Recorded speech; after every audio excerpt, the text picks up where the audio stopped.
The billionaire mocked arrogantly, "I'll give you $1 million if you serve me in Arabic." But the waitress's fluent reply left everyone speechless. Your support means everything. Like, comment, and subscribe so we can keep sharing stories like this. Let's start today's story. Table 7 needs attention. The Arab billionaire. Samantha Adams nodded at her manager, straightening her red apron before approaching the corner table. Working at Lumiere, Manhattan's most exclusive restaurant, meant dealing with the world's elite. Movie stars, politicians, and billionaires who treated the staff like furniture. But it paid the bills, and after what happened at the UN 2 years ago, anonymity was exactly what she needed. The man at table 7 radiated wealth and power, impeccably dressed in a midnight blue suit that probably cost more than her annual salary.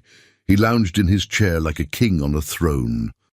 His dark beard was perfectly groomed, framing full lips curved in perpetual amusement.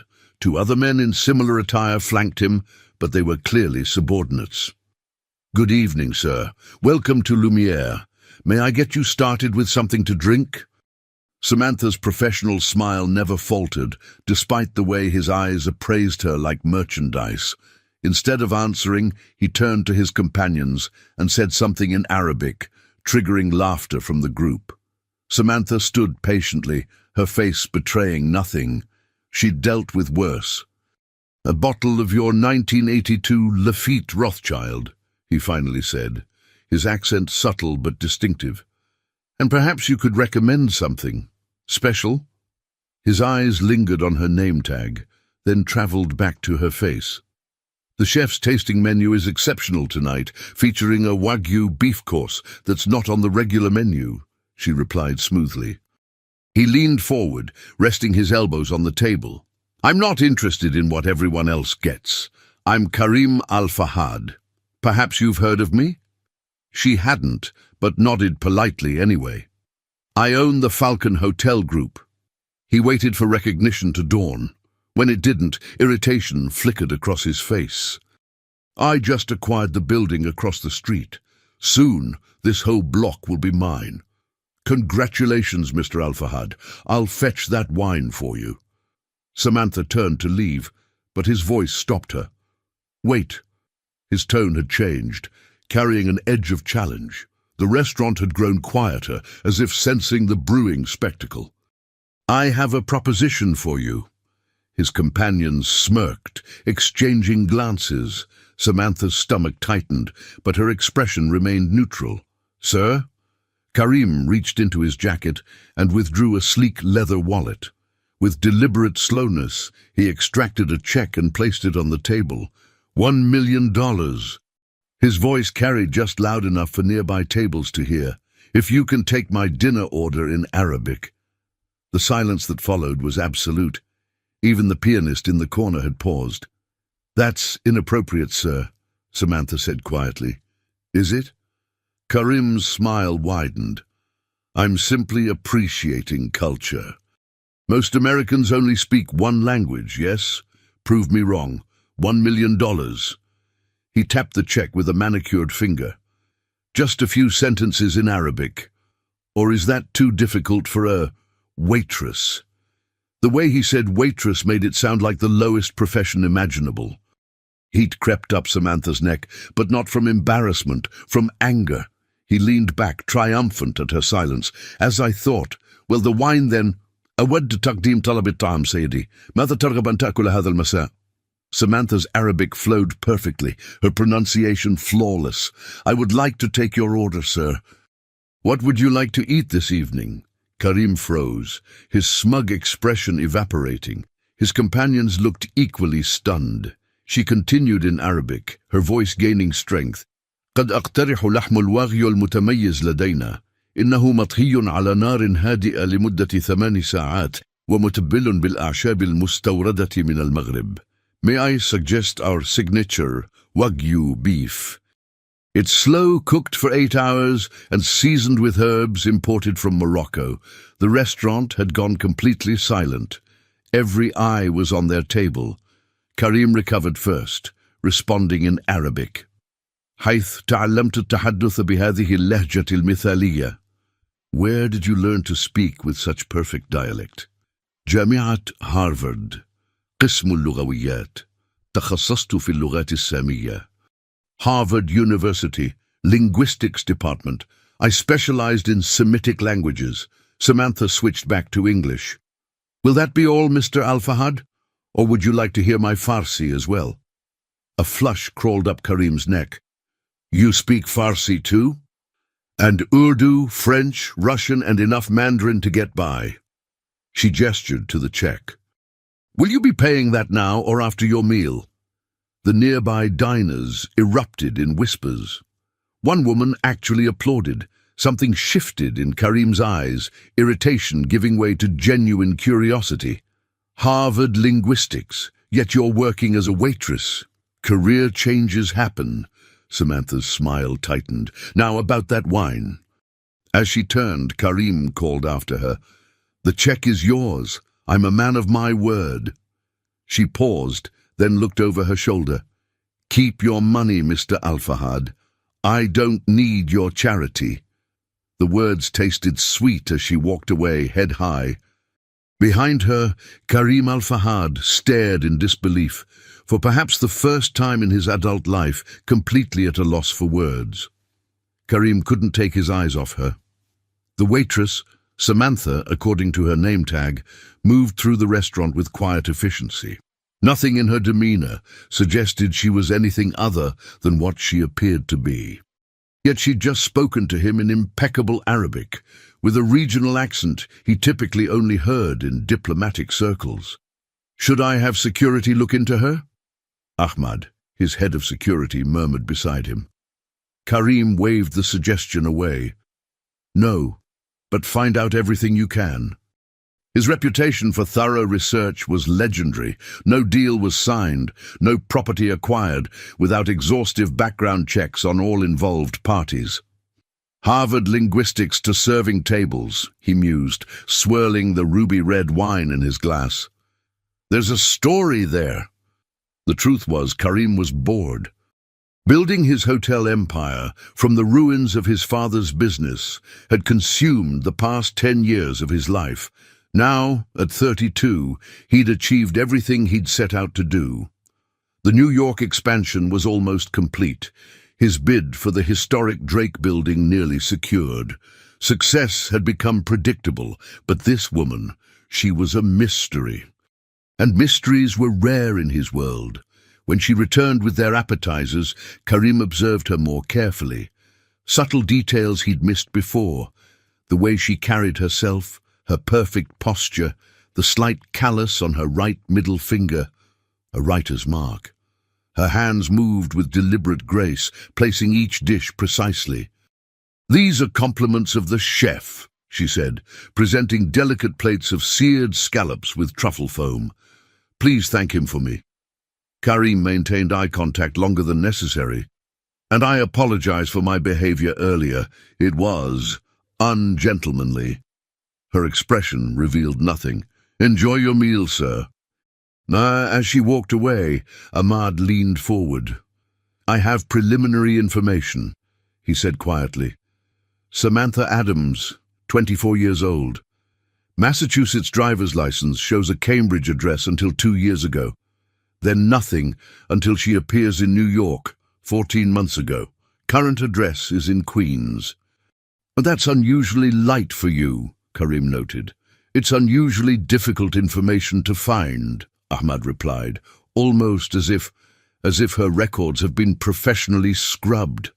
Karim finished the thought, his interest deepening.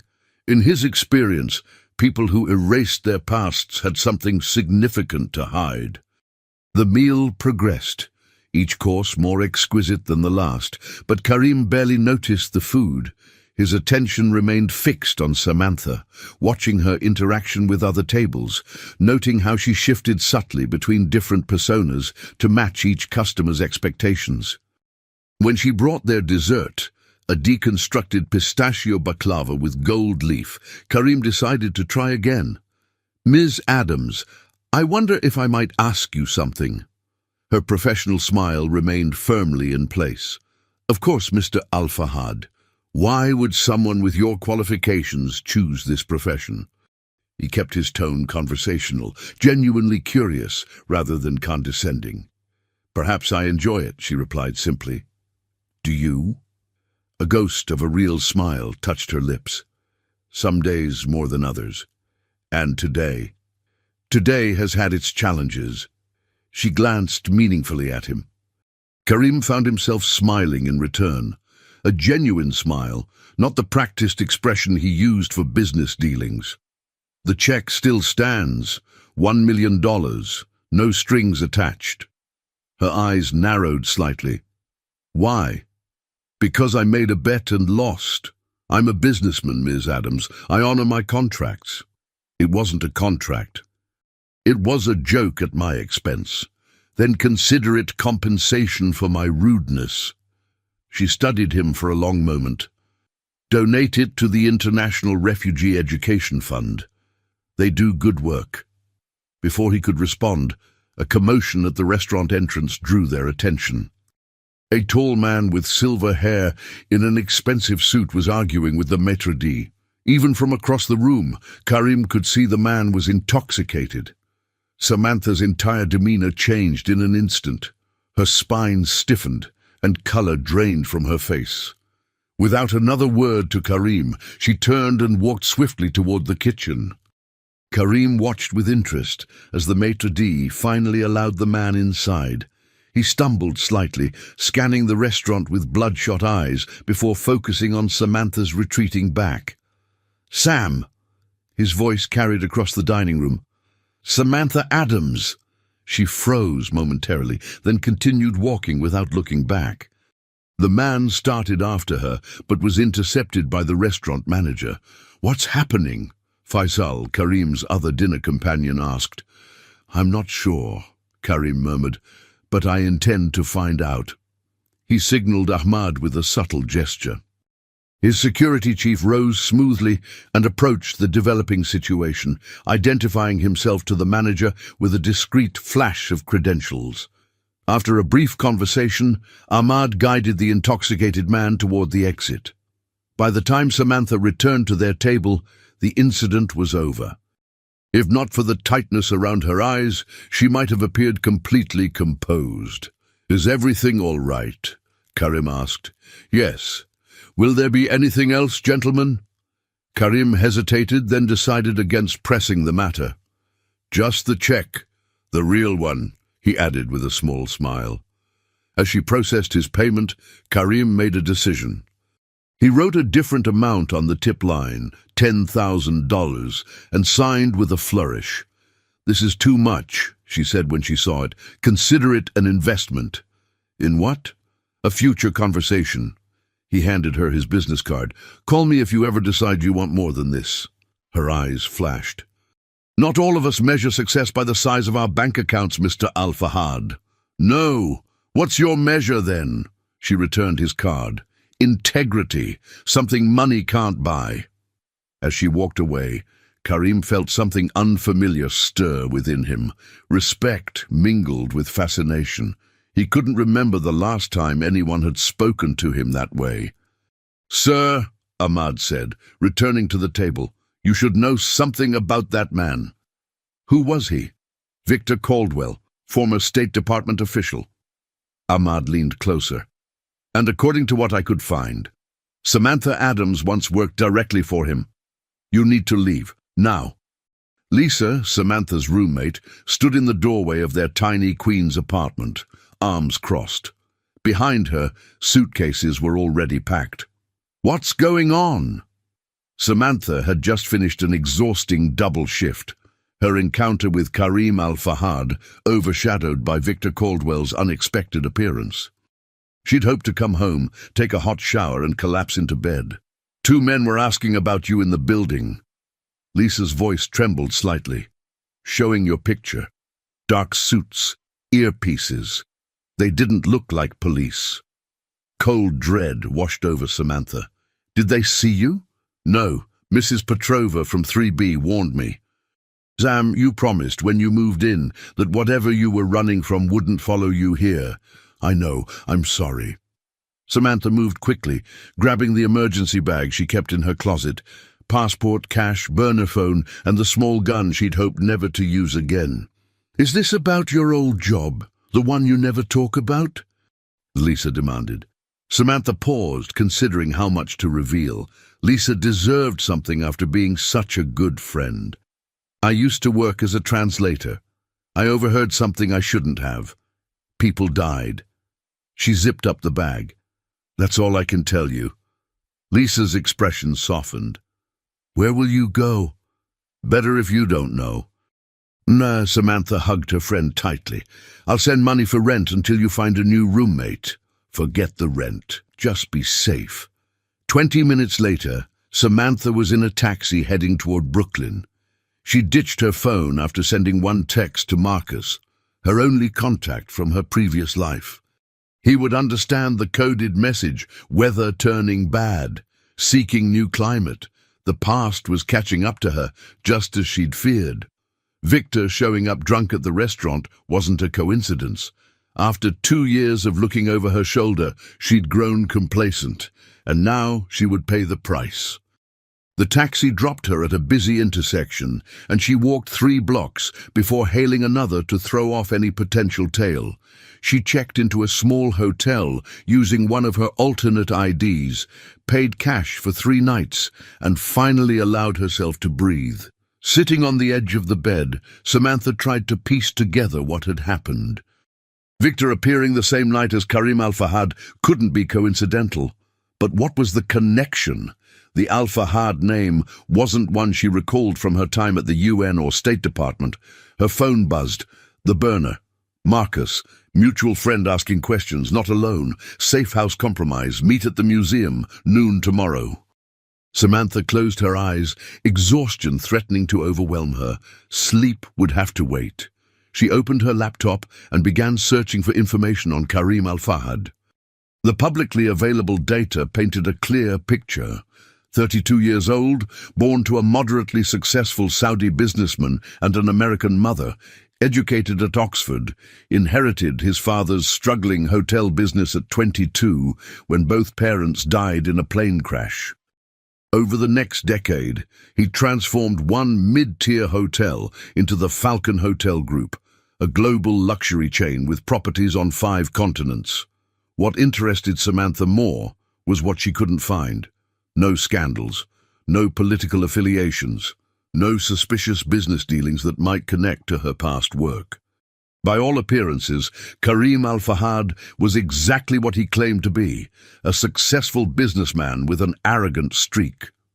A knock at her door jolted her from her research. Samantha froze, hand moving to the gun in her bag. No one knew she was here. "Ms. Adams?" A male voice muffled through the door. "I apologize for the late hour." She recognized the voice. Ahmad, Karim's security chief. How had they found her so quickly? "I'm not here to harm you," he continued. "Mr. Al-Fahad would like to speak with you. It's important. Give me one reason why I should trust you."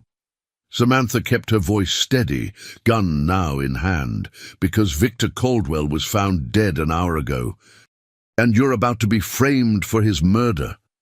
The world tilted beneath her feet. Victor dead. Impossible. "If you don't believe me, check the news," Ahmad said. Samantha grabbed her phone, finding a breaking news alert. Former State Department official found dead in Manhattan hotel. She approached the door cautiously. "How did you find me?" "We followed the men who were following you." That made a twisted kind of sense. She peered through the peephole. Ahmad stood alone, hands visible and empty. "Mr. Al-Fahad is waiting in the car," he said. "He believes he knows why this is happening, and he wants to help." "Why would he help me?" Because his parents' plane crash wasn't an accident, and he believes the same people who killed them are now coming for you. Samantha's mind raced. The connection she'd been missing, it wasn't about her time at the UN. It was something earlier, from her father's diplomatic career. "My father," she said suddenly, "David Adams. He worked with the Saudi royal family in the 1990s. Ahmad nodded. He saved Karim's father during an attempted coup. Tonight, Mr. Al-Fahad realized who you were. The pieces were falling into place with dizzying speed. Her father's mysterious death 5 years ago ruled a heart attack despite his excellent health. The classified files she'd discovered at the State Department, the conversation she'd overheard that had forced her into hiding. "I need answers," she said finally. "Mr. Al-Fahad has some," Ahmad replied, "and together you might find the rest." Samantha made her decision. She gathered her bag, tucked the gun into her waistband, and opened the door. Outside, a sleek black Bentley waited at the curb. As Ahmad opened the rear door, Samantha caught sight of Karim watching her, his expression grave. Gone was the arrogant businessman from the restaurant, replaced by someone altogether more dangerous. "Ms. Adams," he said as she slid into the seat beside him, "I believe we have a common enemy." "And who would that be?" His eyes met hers, dark with controlled fury. "The same people who murdered our fathers and are now trying to tie up loose ends, starting with Victor Caldwell and ending with us." The car pulled away from the curb, carrying Samantha into yet another uncertain future, this time with the most unlikely of allies. "We need to move quickly." Karim's penthouse overlooked Central Park, the glittering cityscape a stark contrast to the tension filling the room. "They'll realize you've disappeared soon enough." Samantha stood by the floor-to-ceiling windows, arms crossed protectively over her chest. "I'm still waiting for you to tell me who they are." Karim poured 2 glasses of scotch, offering one to her. When she hesitated, he took a deliberate sip from her glass before handing it over. "Trust issues, understandable, given the circumstances."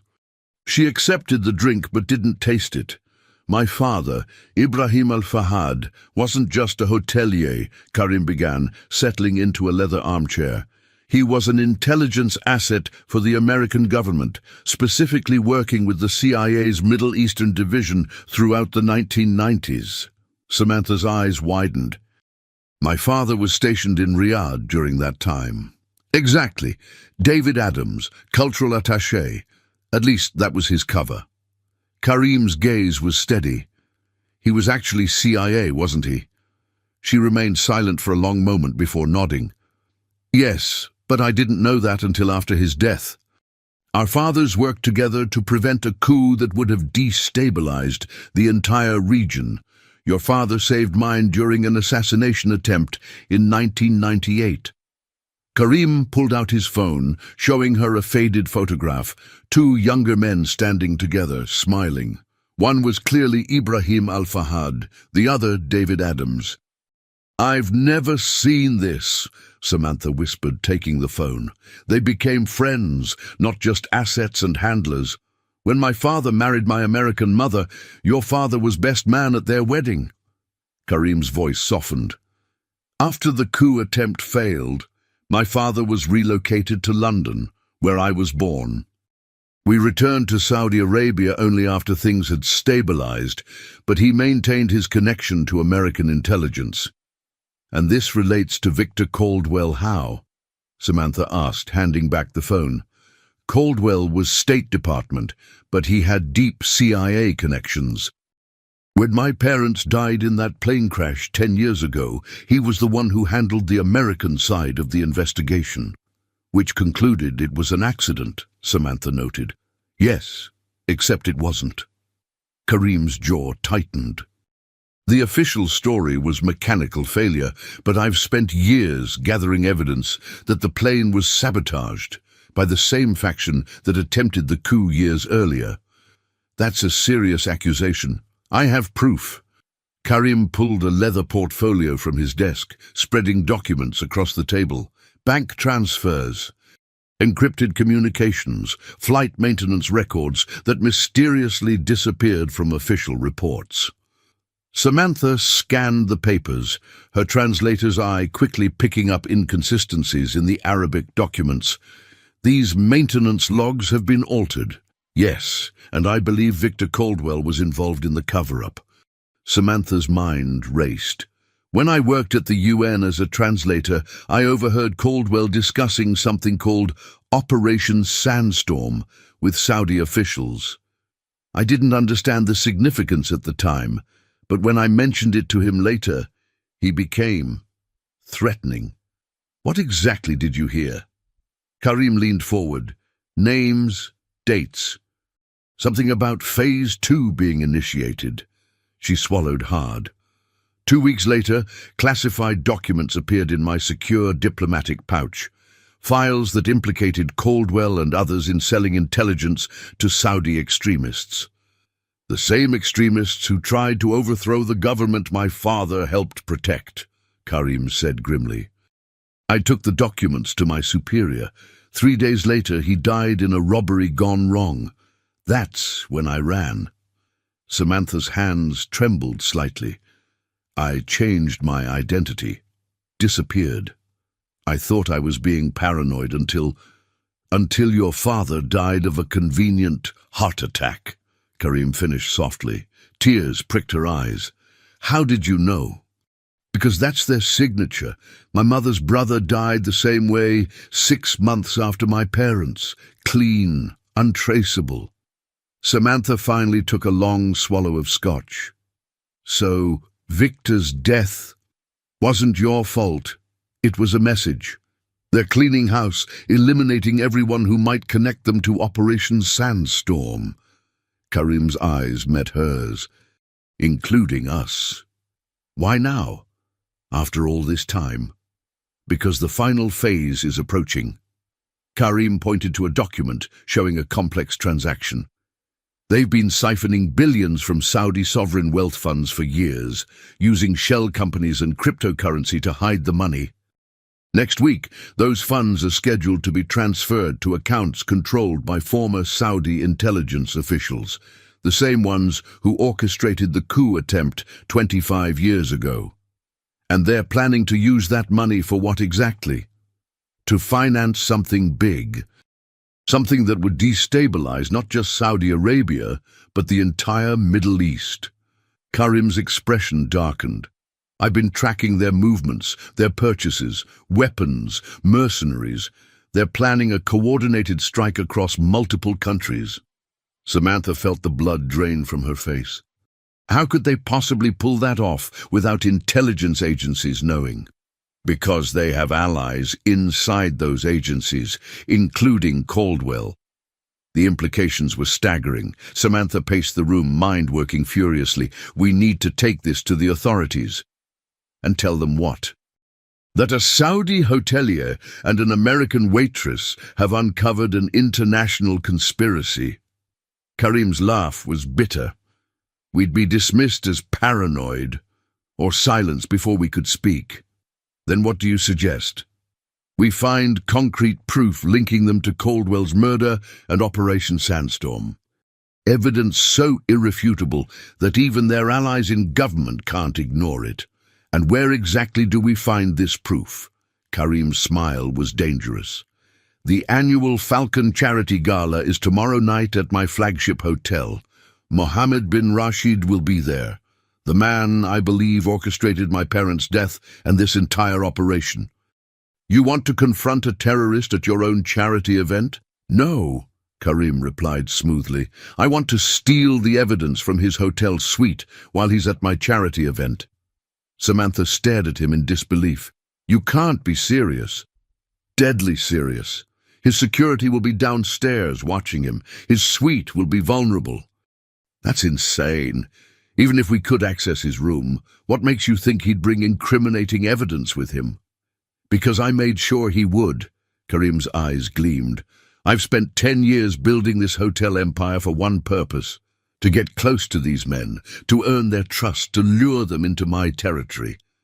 The realization dawned on Samantha. This whole time, your business, your success, was a means to an end. Karim's voice hardened.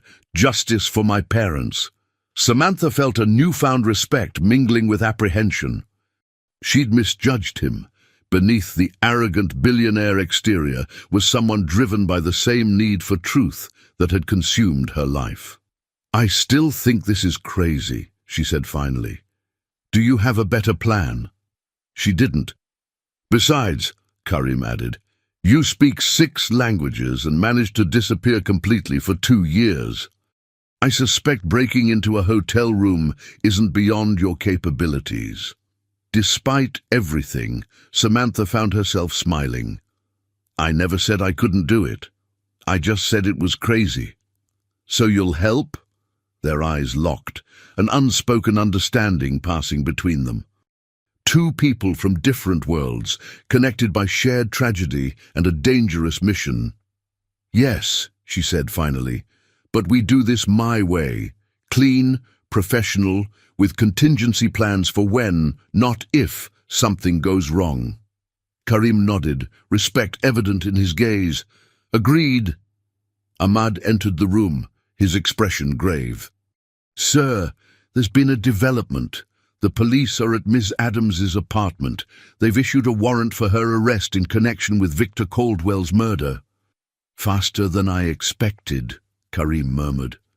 Samantha felt the walls closing in. "I need to leave the country."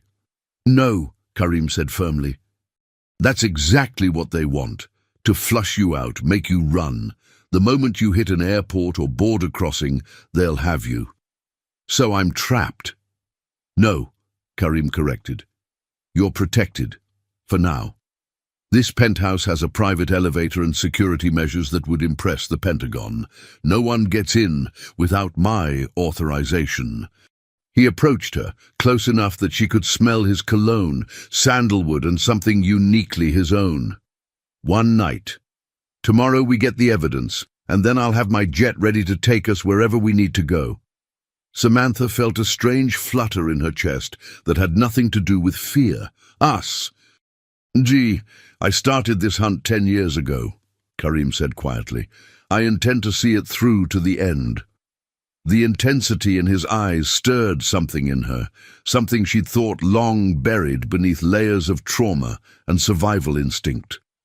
"One night," she agreed, stepping back slightly to break the tension. "But I'm not wearing a ball gown to commit felony breaking and entering." Karim's smile returned, transforming his face. "Actually, that's exactly what you'll be wearing. The perfect disguise is often hidden in plain sight." For the first time in years, Samantha felt a spark of hope amidst the danger. Tomorrow would change everything, one way or another. The sapphire gown shimmered under the chandeliers of the Falcon Hotel's grand ballroom. Samantha adjusted the delicate mask covering the upper half of her face, grateful for the anonymity it provided at this masquerade charity gala. From across the room, Karim caught her eye, raising his champagne glass slightly in acknowledgement. He looked devastating in his tuxedo, his own black mask lending him an air of mystery that suited him perfectly. No one would guess that beneath their elegant exteriors they were planning a high-stakes infiltration. "Remember," Ahmad's voice came through the nearly invisible earpiece. "Bin Rashid arrived 10 minutes ago, suite 4208. His security team has 4 men, 2 at the gala, 2 patrolling the executive floor." "Copy that," Samantha murmured, pretending to sip her champagne. The plan was elegant in its simplicity. As host, Karim would keep Bin Rashid occupied at the gala.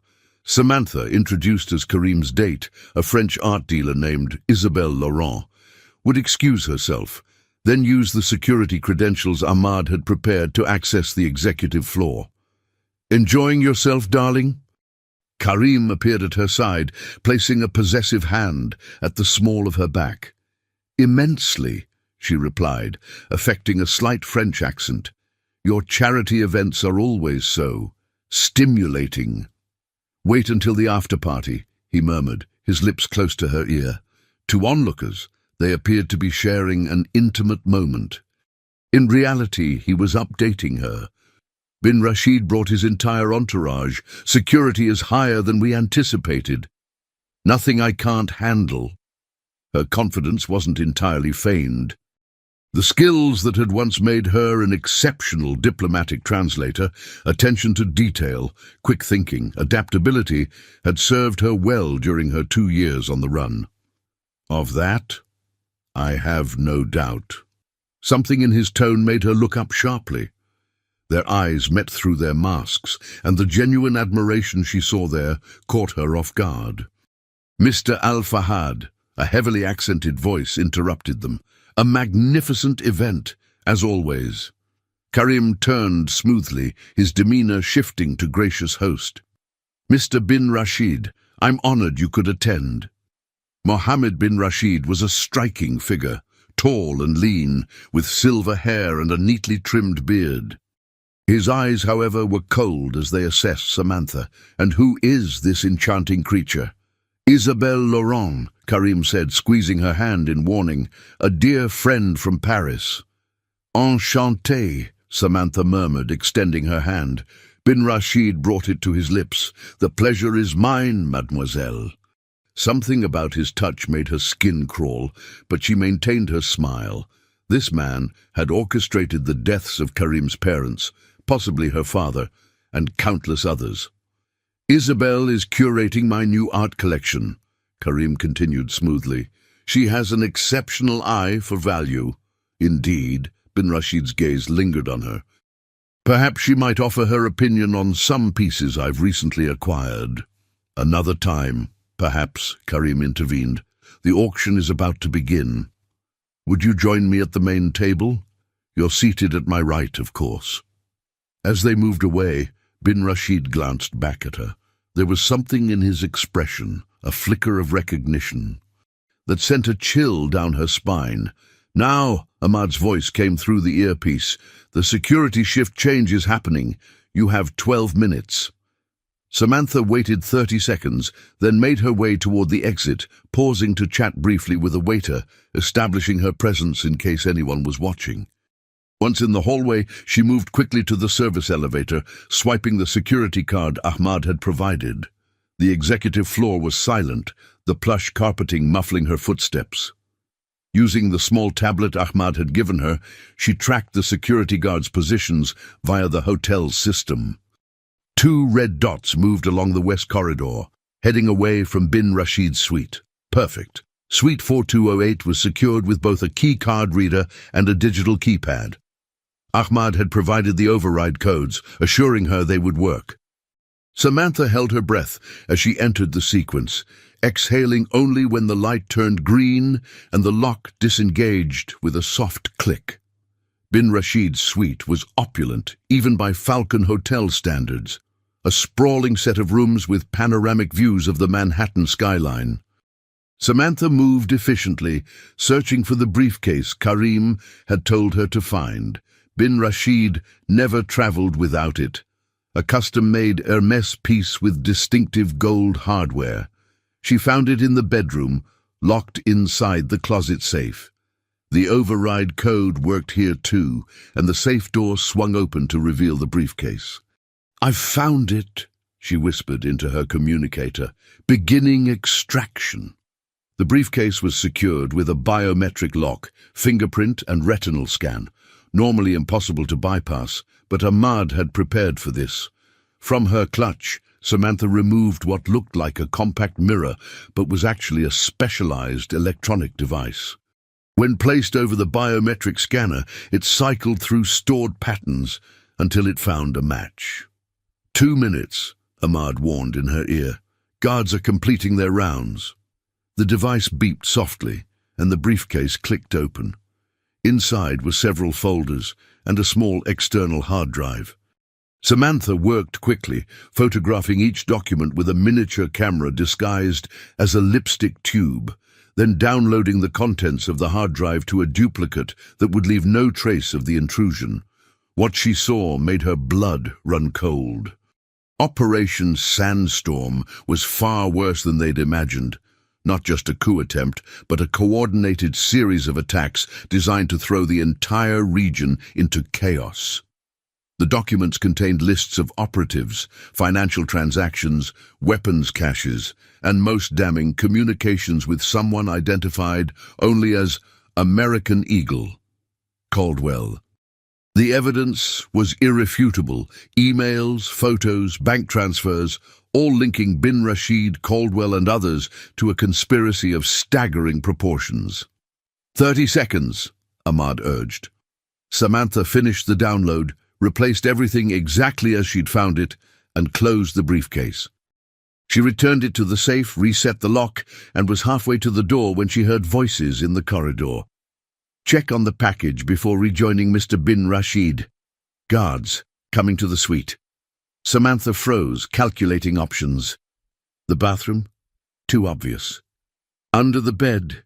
Juvenile. The balcony? Possibly, but risky. 42 floors above Manhattan left little margin for error. The voices grew closer. The card reader beeped.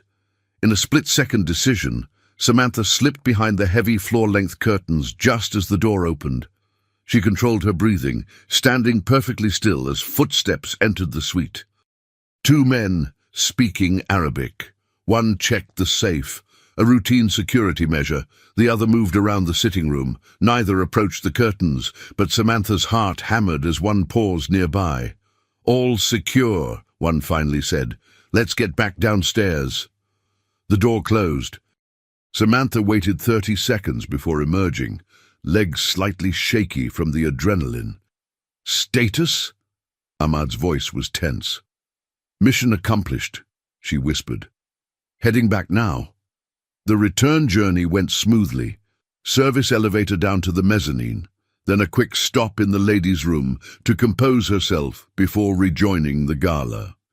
Karim found her immediately, his relief evident despite his mask. "Everything all right, darling?" he asked for the benefit of those nearby. "Perfect," she replied, smiling up at him.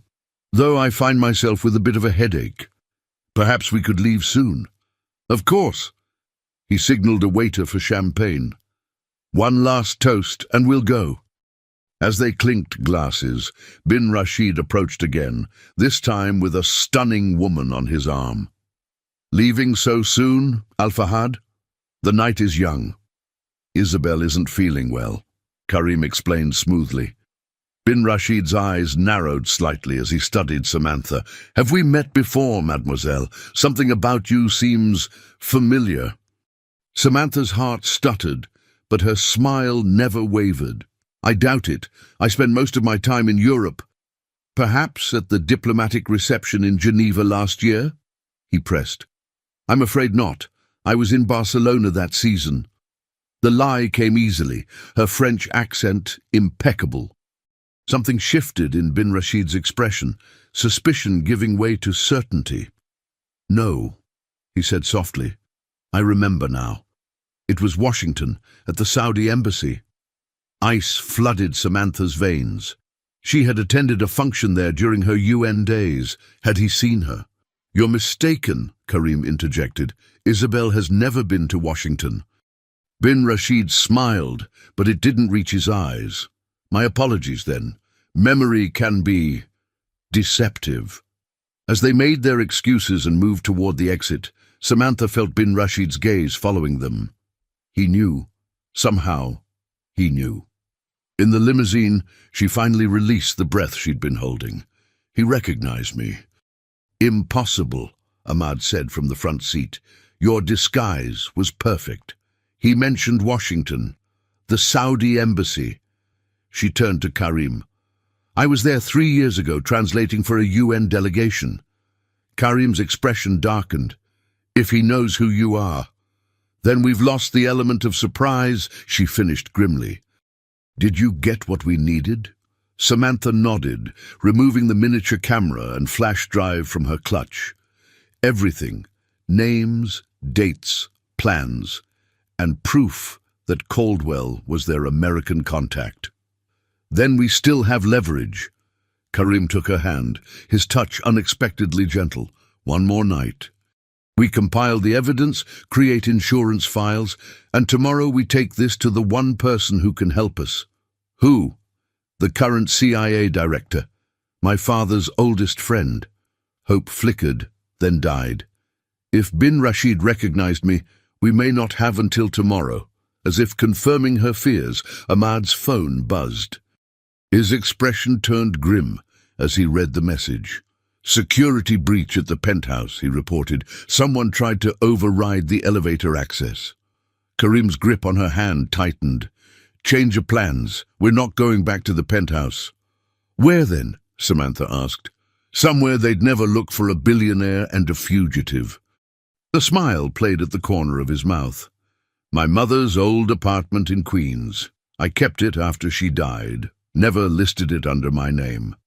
As the limousine changed direction, heading toward the Queensboro Bridge, Samantha felt a strange sense of inevitability. In less than 24 hours, her world had been turned upside down yet again. But this time, she wasn't running alone. She glanced at Karim, finding him already watching her, his dark eyes intense. "Why are you helping me?" she asked softly. "You could have handed me over, saved yourself the trouble." "Because 10 years ago, I made a promise over my parents' graves to find the truth no matter the cost." His voice dropped lower. "And because when you answered me in Arabic at the restaurant, I saw something in you that I recognize in myself." "What's that?" "Someone who refuses to be broken by circumstance." The simple truth of his words touched something deep within her. For the first time in years, Samantha felt truly seen. As the city lights blurred past the windows, she allowed herself to lean slightly against his shoulder. Tomorrow would bring either justice or ruin, but tonight at least, she wasn't facing it alone. Dawn broke over the Queen's neighborhood, painting the modest apartment in soft golden light. Samantha sat cross-legged on the living room floor, surrounded by printouts of the evidence they'd stolen. Beside her, Karim reviewed financial records on his laptop, his suit jacket discarded, sleeves rolled up, tie loosened, a far cry from the polished billionaire the world knew. Ahmad entered, setting down coffee and the burner phones he'd acquired overnight. "No signs of surveillance. The safe house is secure." "For now," Samantha murmured, sorting another document into her proof pile. They'd worked through the night, organizing the evidence into an airtight case that even the most skeptical authorities couldn't ignore. "Director Harlow has confirmed the meeting," Karim announced, checking one of the burners. "Noon today at the safe location." Samantha nodded, though anxiety gnawed at her. "If bin Rashid has already realized who I am, we'll be long gone before he can act," Karim assured her, placing a hand over hers. The casual intimacy of the gesture surprised them both, but neither pulled away. The past 18 hours had forged a connection between them that defied explanation. Perhaps it was their shared mission, or the parallel tragedies that had shaped their lives, or perhaps it was something more primal, the recognition of a kindred spirit in the most unexpected place. "What happens after?" she asked quietly. "If this works, if we bring them down, what then?" Karim considered this, his expression thoughtful. "I haven't allowed myself to think that far ahead. Revenge has been my purpose for so long. And now—" Their eyes met, unspoken possibilities hanging between them. Before Karim could answer, Ahmad's phone chimed. "Perimeter alert," he said sharply, moving to the window. "Black SUV, 2 men watching the building." "How?" Karim demanded. "This address isn't connected to me in any way." Samantha's mind raced. The charity guest list. If bin Rashid has access to facial recognition software, he could have identified me despite the mask. And if they're monitoring financial transactions. The caterers, Karim realized. I had them deliver food here last night. Paid from an account they could trace. "We need to move, now." Ahmad was already gathering the evidence, shoving it into a secure briefcase. They had prepared for this contingency. The apartment had 2 exits, the main door and a fire escape accessible through the bedroom window. Samantha quickly changed from her borrowed sweatpants and t-shirt into jeans and a hoodie, better suited for blending in and running if necessary. Karim emerged from the bedroom similarly dressed in casual clothes that would have been unrecognizable to anyone accustomed to seeing him in bespoke suits. With a baseball cap pulled low over his eyes and stubble darkening his jaw, he looked like an entirely different person.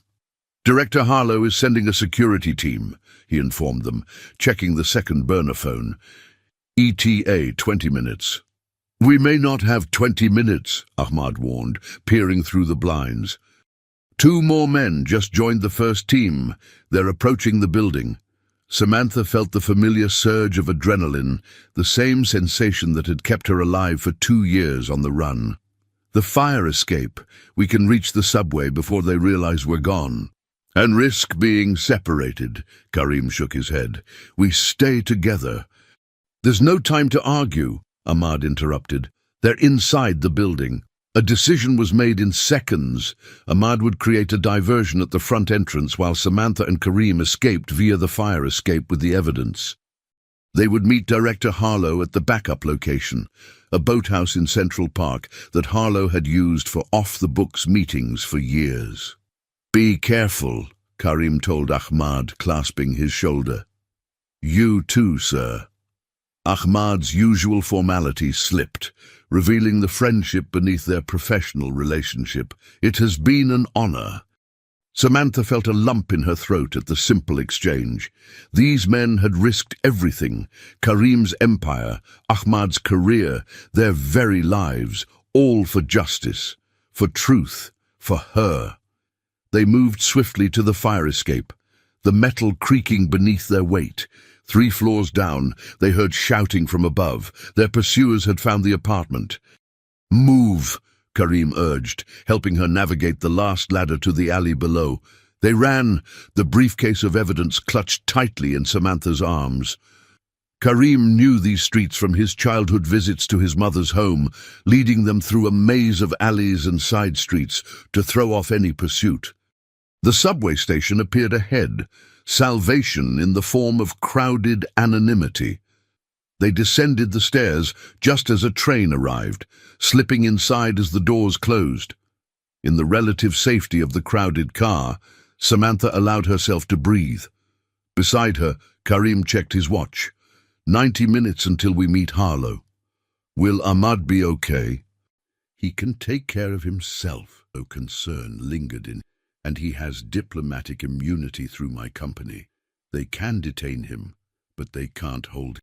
The train rocked gently as it moved through the tunnel, the mundane normalcy of commuters around them, a stark contrast to the life and death stakes of their mission. "Thank you," Samantha said suddenly, "for believing me, for helping me." Karim studied her face, reaching up to tuck a strand of hair behind her ear. "I should be thanking you.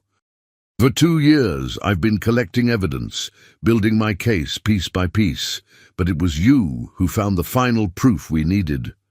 The tenderness in his touch, so at odds with the arrogant man she'd first met at the restaurant, made something flutter in her chest.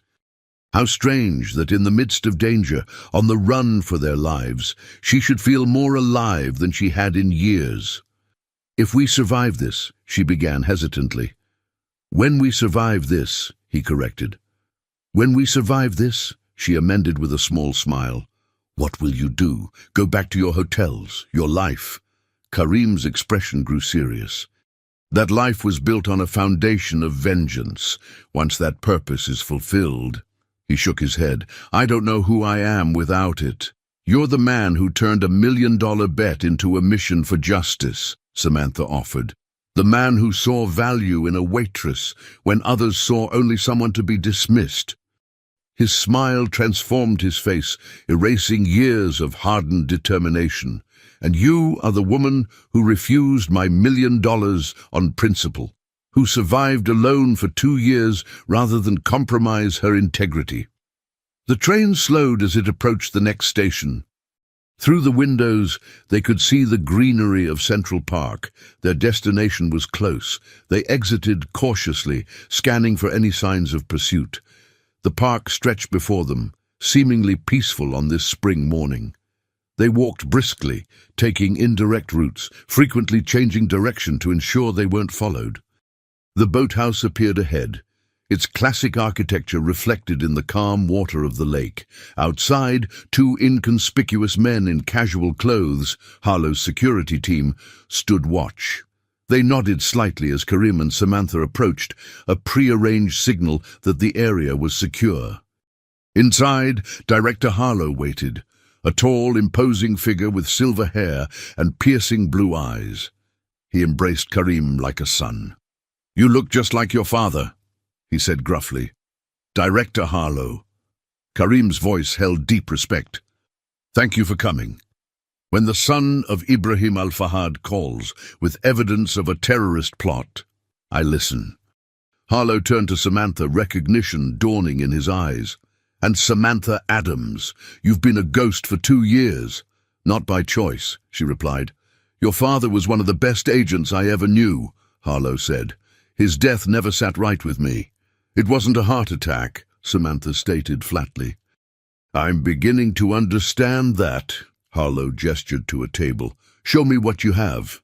For the next 30 minutes they laid out the evidence piece by piece. Operation Sandstorm in its entirety, the planned attacks, the financial network, the operatives embedded in governments across the Middle East, and most damning, Victor Caldwell's role as their American handler. Harlow's expression grew increasingly grave. "This goes deeper than I imagined." He looked up at them. "You realize what this means? The implications? That elements within our own government have been compromised," Karim confirmed. "That Victor Caldwell wasn't acting alone. And bin Rashid has powerful allies who will try to bury this," Samantha added. Harlow nodded slowly. "Which is why we need to move immediately. I have a safe house prepared for both of you while we implement the takedown operation." "Both of us?" Samantha questioned. "You'll need to testify," Harlow explained. "And until we've identified and neutralized all of bin Rashid's network, you remain in danger." Karim took her hand, his eyes asking a silent question. She nodded slightly in response. They were in this together to the end. "What about the charges against Samantha?" Karim asked. "Already handling it," Harlow assured them. "The evidence you've provided clearly implicates bin Rashid's team in framing her for Caldwell's murder." A commotion outside interrupted them, raised voices, then silence. One of Harlow's security men entered, his expression urgent. "Sir, Ahmad al-Zahrani is here. He says it's critical." Ahmad burst in, blood streaking one side of his face. "They know," he gasped. "Bin Rashid is gone, fled the country an hour ago. But he activated sleeper cells before leaving. They're targeting the UN General Assembly session today." Harlow was immediately on his phone, issuing rapid-fire orders for evacuation and counter-terrorism protocols. "How did you find us?" Karim demanded, supporting Ahmad into a chair. "Director Harlow's team extracted me from the apartment," Ahmad explained, wincing as Samantha examined his head wound. "Superficial," he assured her.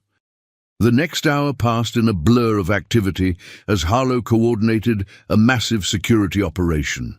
Thanks to the evidence Samantha and Karim had provided, authorities knew exactly where to look, who to arrest, what to prevent. By midday, news broke of a foiled terrorist plot and the arrest of multiple suspects. Bin Rashid himself had escaped justice for now, but his network was crumbling, his assets frozen, his allies under investigation. Operation Sandstorm had been neutralized before it could unleash chaos across the Middle East. "It's over," Harlow told them finally. "Not completely, these cases never are, but the immediate threat has been contained." "And Caldwell's co-conspirators within the government?" Samantha pressed, "being dealt with at the highest levels." Harlow's grim expression suggested a reckoning that would happen behind closed doors. "Now, about that safe house." "Actually," Karim interrupted, "I have an alternative proposal."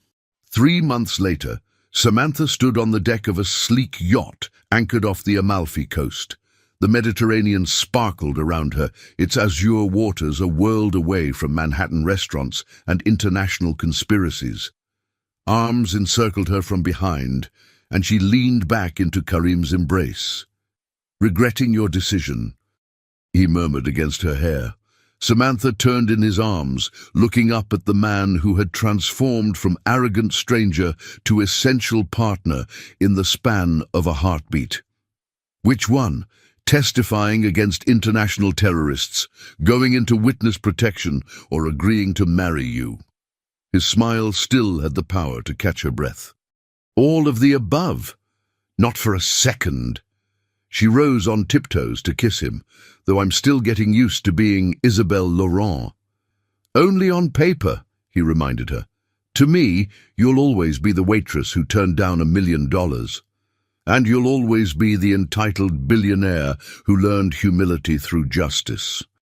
Their new identities, courtesy of Director Harlow and witness protection, were a small price to pay for safety. Karim had relinquished day-to-day control of his hotel empire, though he maintained ownership through layers of security that even bin Rashid's remaining allies couldn't penetrate. Ahmad had recovered fully, now heading security for their foundation, the Adams Al-Fahad Initiative for International Peace, funded by the very $1 million that had started it all. Justice had been served, though not perfectly. Some conspirators had escaped, others had been protected by political necessity. But the truth was known, their father's legacies honored, and the longest-running operation of betrayal in Middle Eastern politics had been exposed. "Any regrets?" Karim asked more seriously. "Your life in New York? Your career? My life as a waitress hiding from assassins?" She laughed. "Not exactly a difficult choice." The sun was setting over the Mediterranean, painting the sky in shades of gold and crimson. In a few days, they would be married in a private ceremony, with Ahmad and a few trusted friends in attendance. Life had taken her from diplomatic translator to fugitive waitress, to the fiancée of a reformed billionaire with a passion for justice. Not the path she'd imagined, but standing here in Karim's arms, Samantha knew it was exactly where she belonged. "You never did tell me," she said suddenly. "That night at the restaurant, when you offered me $1 million, did you ever imagine it would end like this?" Karim smiled, drawing her closer. "Honestly, no. But I'm beginning to think it was the best investment I ever made." As their lips met, Samantha silently agreed. Some things were worth far more than $1 million. Truth, justice, and love that began with an arrogant challenge in a New York restaurant and culminated in redemption on the shores of the Mediterranean. Sometimes the most unexpected beginnings led to the most perfect endings.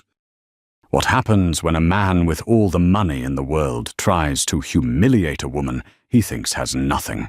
In the heart of New York City, inside one of its most exclusive restaurants, a billionaire dripping with contempt decided to mock his waitress in a language he assumed she wouldn't understand. He whispered his venom in French, a cruel joke meant for his companion's ears alone. But he made one catastrophic mistake. The waitress, a woman he saw as less than dust, didn't just understand him. She froze, not from fear, but from recognition. And in that moment, she unleashed a secret that would not only shatter his pride, but dismantle his entire empire. The air in Ethelgard wasn't just air. It was a carefully curated atmosphere. It smelled of money, old money to be precise, a subtle blend of lemon oil from the polished mahogany-aged leather from the banquettes, and the faintest, most expensive whisper of truffle oil wafting from the kitchen. From its perch on the 65th floor, the restaurant offered a view of Central Park that was itself a declaration of power. Only the city's elite could afford to look down on the world from such a height. And among the staff who moved like silent phantoms through this gilded cage, there was Clara Moreau. To the patrons, Clara was just part of the scenery. 26 years old, with eyes the color of a stormy sea and dark hair pulled back into a severe professional knot. She was impeccably efficient. Her movements were economical, her smile polite but distant, her presence deliberately unobtrusive. She refilled water glasses before they were half empty and cleared plates with a ghost-like grace. She was in every respect the perfect waitress for a place like Ethelgard, visible only when needed, invisible otherwise. But beneath the starched white shirt and black apron beat the heart of a fallen princess. Clara Moreau wasn't born to serve. She was born to be served. Her father, Jean-Luc Moreau, had been one of the world's most respected art historians and curators, a man whose word could double the value of a Renaissance painting. Her mother, Hélène, was the daughter of a French diplomat, raised in chateaux with sprawling gardens. Clara's childhood had been a whirlwind of museum galas, summers in Provence, and lessons in fencing, piano, and 3 languages. French was not a subject she had learned. It was the language of her lullabies, the tongue in which her parents whispered their love and their arguments. Then 5 years ago, the gilded world had shattered. Jean-Luc Moreau was accused of orchestrating one of the biggest art forgery scandals in modern history. A newly discovered masterpiece, a supposed work by the Dutch master Vermeer, titled The Alchemist's Daughter, was declared authentic on his authority. He staked his entire reputation on it. 6 months later, irrefutable scientific evidence proved it was a brilliant but modern fake. The fallout was catastrophic. Jean-Luc was publicly disgraced, his career obliterated. His friends in high society vanished overnight. The legal fees and penalties devoured their fortune. The man who had once commanded auction houses with a nod was now a pariah. But the true devastation was the accusation itself. He swore he was innocent, that he had been set up, that the evidence against him was manipulated. He pointed fingers at a rival, a man he'd done business with, a ruthless up-and-comer in the corporate world who had a vested interest in the painting's sale. But no one listened. The evidence was stacked, the media narrative was set, and Jean-Luc Moreau was the villain. The stress, the shame, the sheer weight of it all broke him. A massive stroke left him partially paralyzed and unable to speak clearly, his brilliant mind trapped in a failing body. Clara, then just 21, and a promising art history student at Columbia, dropped out to care for him and her heartbroken mother. Hélène, never equipped for hardship, withered. She developed a chronic illness that required expensive medication. The last of their assets were sold off, including their beloved brownstone. Clara took the first job she could get that paid well enough to cover the rent on their cramped Queen's apartment and her mother's prescriptions, a waitress at Ethelgard. It was a bitter irony. Every night she served the same kind of people who had once been her family's peers, the people who had turned their backs on them without a second thought. She listened to them boast about their acquisitions and summer homes, her face a mask of polite servitude, her soul burning with a cold, quiet rage.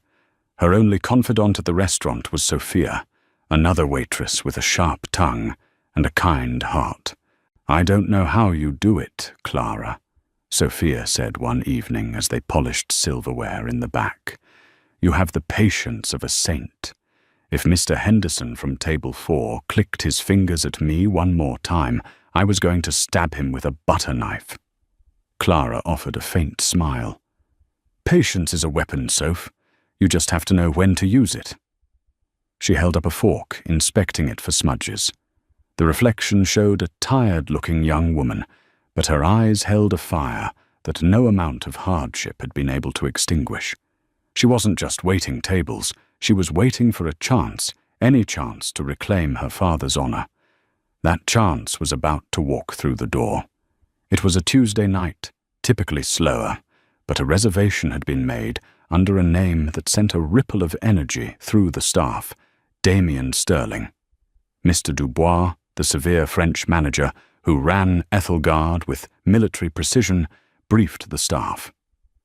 Mr. Sterling is one of the most important investors in the restaurant group. He is particular. Everything must be perfect. No mistakes. Clara, you will take the table. Your professionalism is unmatched. Clara nodded, her expression unreadable. She knew the name. Damien Sterling was a titan of finance, a man who had built a multi-billion-dollar empire from nothing. His face was a regular feature in Forbes and the Wall Street Journal. He was known for his aggressive takeovers, his lavish lifestyle, and his notoriously short temper. He was the epitome of new money, desperate to cloak himself in the trappings of the old world. When he arrived, he was exactly as she'd pictured. Tall, impeccably dressed in a custom Tom Ford suit with a ridiculously expensive Patek Philippe watch on his wrist that seemed to scream its own price tag. His hair was perfectly coiffed, and his smile was a predatory slash of white teeth.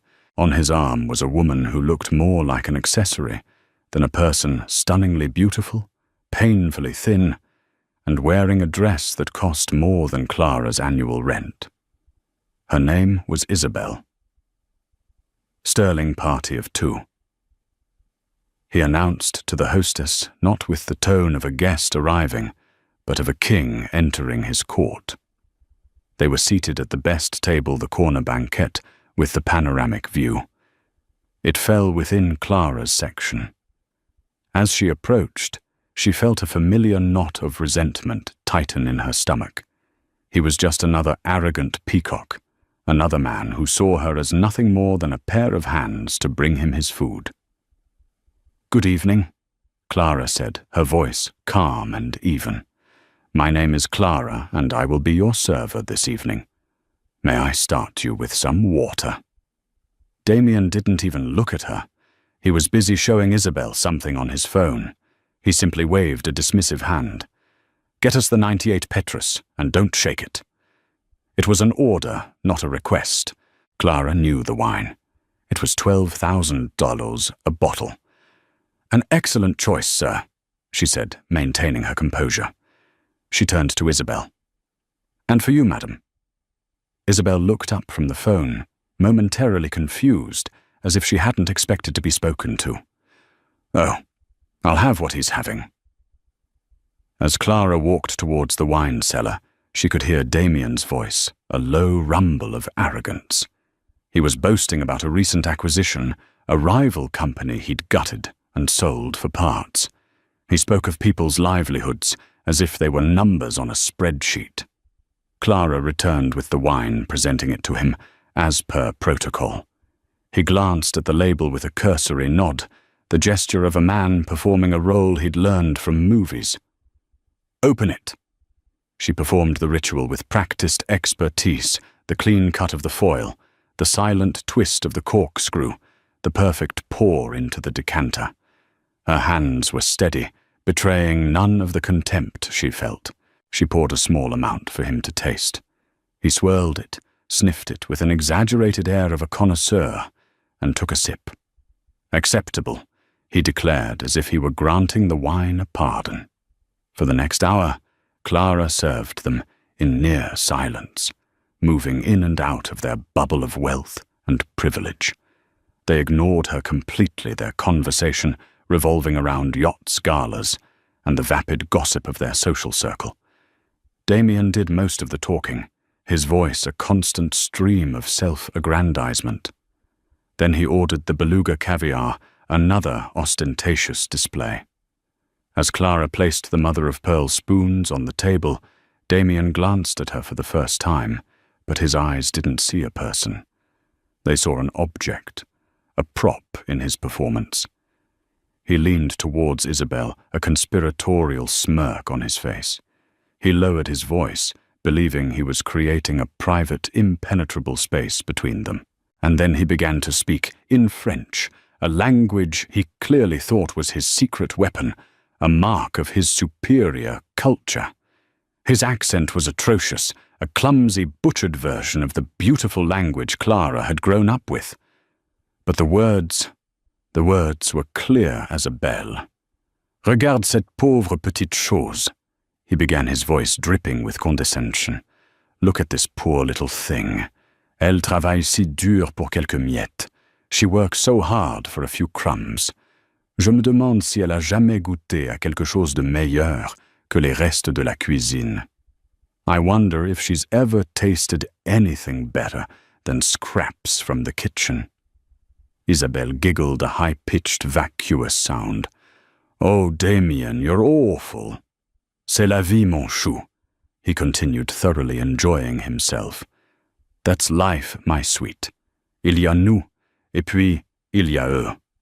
There are people like us, and then there are people like them. She probably lives in some miserable little box in a borough I wouldn't even drive through." Clara stood perfectly still. The ambient noise of the restaurant, the clinking of glasses, the murmur of conversations, the soft jazz from the speakers faded into a dull roar in her ears. Her breath caught in her chest. Every muscle in her body went rigid. It wasn't just the insult. She'd heard worse, endured worse. It was something else. It was his voice, that specific cadence of arrogance. It was the mention of people like us and people like them. It was a phrase that echoed in the dark recesses of her memory. She closed her eyes for a fraction of a second, and a scene from 5 years ago flashed through her mind. Her father, his face pale with fury, standing in his study after a phone call. That man, he had seethed to her mother. That man, Damien Sterling. He thinks there are 2 types of people in this world. People like us, he said, and people like them. And he believes he can buy and sell people like them for sport. Damien Sterling, the man who had been her father's business partner in the Vermeer deal, the man her father had accused of setting him up, the man whose name had been a curse whispered in her house for 5 long years. He was here, mocking her, in her mother's native tongue. The blood drained from her face and then rushed back with the force of a tidal wave. The silver tray in her hand felt impossibly heavy. The world narrowed to this one man, this one table. The years of quiet suffering, of swallowed pride, of seeing her family destroyed, coalesced into a single white-hot point of clarity. This wasn't just an insult. This was destiny. Damien, oblivious, took another sip of his obscenely expensive wine. He looked up at her, expecting to see the blank, servile expression of a nobody. He saw her freeze. He saw the color shift in her face. He smirked, assuming his French had somehow registered as a foreign, confusing sound, making the little waitress malfunction. He was about to make another cutting remark to Isabelle, but he never got the chance. Clara's posture straightened. She lifted her chin, and the subservient mask she had worn for 5 years dissolved, replaced by an expression of cold, aristocratic fury. The humble waitress vanished, and in her place stood the daughter of Jean-Luc and Hélène Moreau. She leaned forward, not enough to be improper, but enough to command his full attention. Her voice, when it came out, was not the quiet, deferential tone of a server. It was low, flawless, and resonant with the pure Parisian accent of the French elite, an accent that made his own attempt sound like nails on a chalkboard. "Monsieur," she began the single word, cutting through the air like a shard of ice. Damien Sterling's smirk faltered. His eyes widened slightly. Isabelle stopped giggling. Clara continued, her sea-storm eyes locked on his. "Si vous souhaitez critiquer ma situation en français, je vous suggère d'abord de maîtriser la langue au-delà du niveau d'un touriste cherchant les toilettes. If you wish to critique my circumstances in French, I suggest you first master the language beyond the level of a tourist asking for the bathroom." Damien's jaw went slack. The wine glass in his hand trembled. He was utterly, completely frozen. He understood every single perfectly enunciated word. But Clara wasn't finished. She pressed her advantage, her voice dropping to a near whisper, laced with venom. Votre accent est aussi maladroit que vos manières. Et quant à ce que j'ai goûté ou non, sachez que j'ai été élevé dans un monde dont vous ne faites que porter le costume. Your accent is as clumsy as your manners. And as for what I have or have not tasted, know that I was raised in a world for which you only wear the costume. She held his stunned, panicked gaze for a beat longer, letting the weight of her words land. The silence at the table was absolute. Isabel looked back and forth between them, her face a mask of complete confusion. Then, with a poise that was nothing short of breathtaking, Clara straightened up, gave a slight, almost imperceptible nod, and said in perfect professional English, "Please enjoy your caviar, sir." And she turned and walked away, her back ramrod straight, leaving Damien Sterling sitting in the ruins of his own arrogance, his face a ghastly shade of pale. He wasn't just mocked, he was exposed, and in his eyes, Clara saw something more than just humiliation. She saw fear. He hadn't just been outsmarted by a waitress. He had been recognized by a ghost from the past he thought he had buried forever. The walk from Damien Sterling's table to the sanctuary of the kitchen felt like traversing a chasm. Clara's legs moved on autopilot, her mind a maelstrom. The adrenaline coursing through her veins made her hands tremble, but her resolve was forged in steel. She pushed through the swinging doors into the chaotic symphony of the kitchen, the clatter of pans, the hiss of the grill, the shouted orders of the chefs, and it was like coming up for air after being held underwater. Sophia was by the service station, inputting an order. She took one look at Clara's face, and her eyes widened. "Clara, what happened? You look like you've seen a ghost." "Worse," Clara breathed, leaning against the cold stainless steel counter. "I've seen a monster." Before she could explain, the kitchen door swung open with such force that it slammed against the rubber stopper. Mr. Dubois, the manager, stood in the doorway, his normally placid face a thundercloud. His eyes scanned the kitchen and locked onto Clara. "Moreau, my office. Now," he barked. A hush fell over the kitchen staff. A summons to Dubois' office mid-shift meant one thing: termination. Sophia shot Clara a panicked look. Clara, however, felt a strange sense of calm settle over her. Getting fired was the least of her worries now. Everything had changed. She followed Dubois into his cramped, windowless office. He closed the door behind them and gestured sharply to the chair opposite his desk. He sat down, steepled his fingers, and fixed her with a hard stare. "Explain," he said, his voice dangerously low. "Mr. Sterling is one of our most significant patrons. He has just informed the hostess that he is leaving, that he has been egregiously insulted by his server, and that he will be speaking to the ownership group tomorrow morning. He demands your immediate dismissal. So I will ask you one time, Clara. What did you do?" Clara met his gaze without flinching. "I spoke to him in French." Dubois' eyebrows shot up. As a native of Lyon, he was proud of his heritage. "You spoke to him in French? What could you possibly have said in French to provoke such a reaction?" This was the moment. She could lie down, play it, try to save her job, or she could tell the truth. The choice was easy. "He was speaking about me to his companion."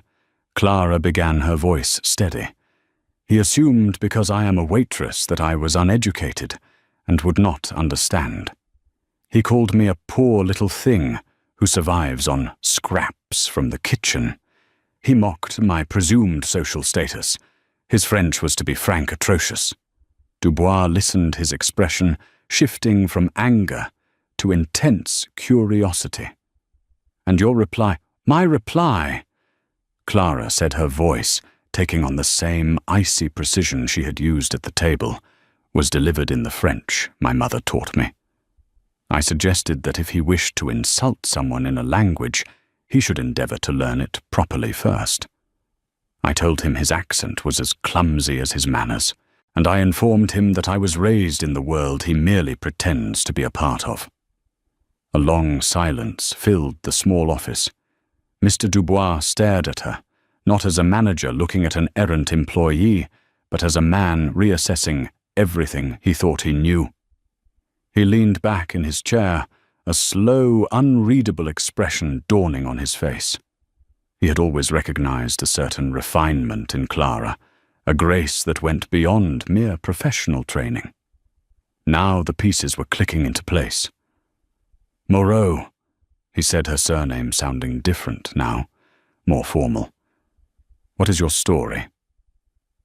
My father is Jean-Luc Moreau, she said simply. The name landed in the room with the weight of a dropped statue.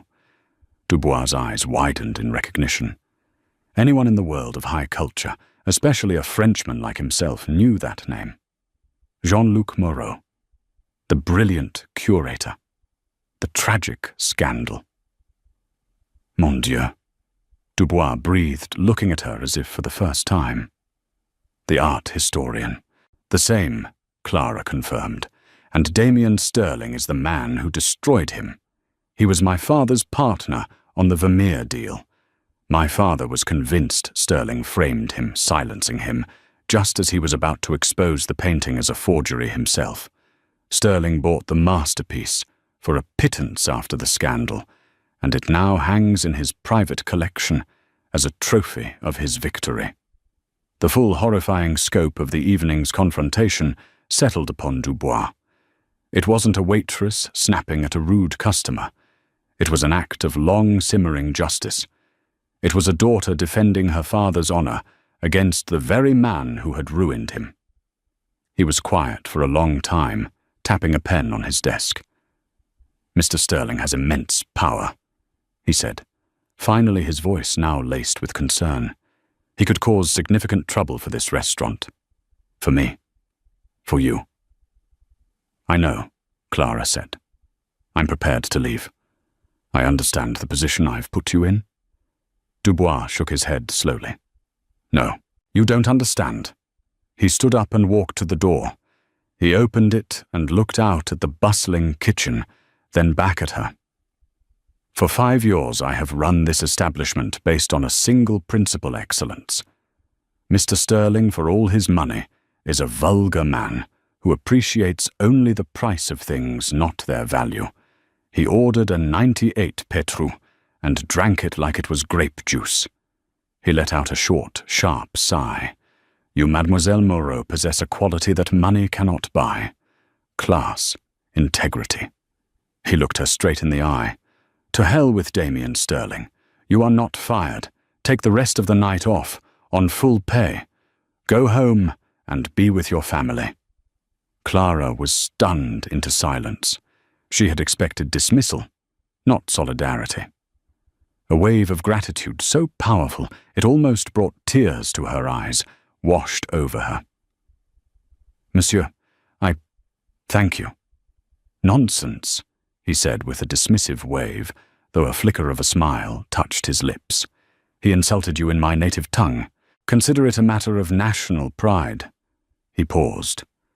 And Clara, be careful. A man like Sterling, when humiliated, does not simply walk away.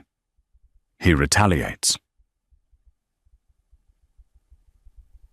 Clara left Ethelgard and stepped out into the cool night air of Columbus Circle. The city lights, usually a source of oppressive anonymity, seemed to sparkle with possibility tonight. The confrontation had been like a lightning strike, illuminating a path forward that had been shrouded in darkness for 5 long years. Her father's words echoed in her mind. Patience is a weapon, but it is useless without a target. Tonight, she had found her target. The subway ride to Queens was a blur. When she arrived at their small third-floor walk-up, the smell of lavender and old books greeted her. She found her mother, Helene, asleep in an armchair in the living room, a thin blanket pulled over her lap, an open book of French poetry resting on her chest. Helene looked so fragile, a pale shadow of the vibrant woman she once was. Clara gently took the book, placed a bookmark in it, and draped the blanket more securely around her mother's shoulders. The sight of her mother's quiet suffering solidified the new, dangerous resolve taking root in her heart. In the small room that served as her father's bedroom and study, she found him awake, sitting in his wheelchair by the window, looking out at the brick wall of the adjacent building. The stroke had stolen his words, but not the intelligence in his eyes. He turned his head as she entered, and his gaze was sharp, questioning. He could always tell when something was wrong, or in this case, when something was different. She knelt by his wheelchair, taking his good hand in hers. "Papa," she said softly. "I saw him tonight. Damien Sterling." Her father's hand convulsed in hers. A low, guttural sound of frustration and rage escaped his lips, one of the few sounds he could still make. His eyes burned with a fire she hadn't seen in years. "He was at the restaurant," Clara continued, her voice low and intense. "He tried to humiliate me. He didn't know who I was, but I knew who he was. And Papa, I didn't stay silent." She recounted the entire exchange, word for word, in French. As she spoke, she watched her father's face. The frustration gave way to shock, then to something else, a fierce, blazing pride. A single tear tracked its way down his wrinkled cheek. When she finished, he squeezed her hand with surprising strength, his eyes conveying everything his voice could not good. "It has begun." For the first time in 5 years, Clara felt not like a victim of circumstance, but an agent of her own destiny. Dubois' warning echoed in her head. A man like Sterling retaliates. She knew this wasn't the end. It was the opening salvo of a war she had just declared. Sterling wouldn't just try to get her fired now, he would try to crush her. He couldn't afford to have a ghost with the name Moreau walking around New York, especially one who wasn't afraid of him. She went to her own small room and pulled out a worn, leather-bound trunk from under her bed. Inside was the wreckage of her former life photographs, university textbooks, and at the very bottom, a collection of her father's notebooks. These weren't his published works, but his private research journals, filled with his elegant looping script, detailing his thoughts, his discoveries, his doubts. She had packed them away because looking at them was too painful. Now she opened them with a new purpose. She spent the rest of the night poring over the entries from the months leading up to the scandal. She read about his initial excitement over The Alchemist's Daughter, his meticulous examination of the canvas, the pigments, the craquelure. And then she found it.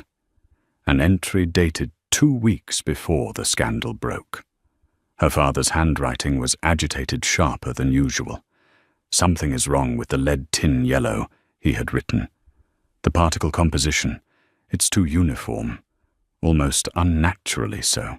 It's consistent with the 17th century, but it lacks the subtle, almost imperceptible inclusions of silica one would expect from the milling process of the era. It feels manufactured, perfect in a way that feels false." She read on her heart, pounding. "I raised my preliminary concerns with Damien today. He dismissed them out of hand.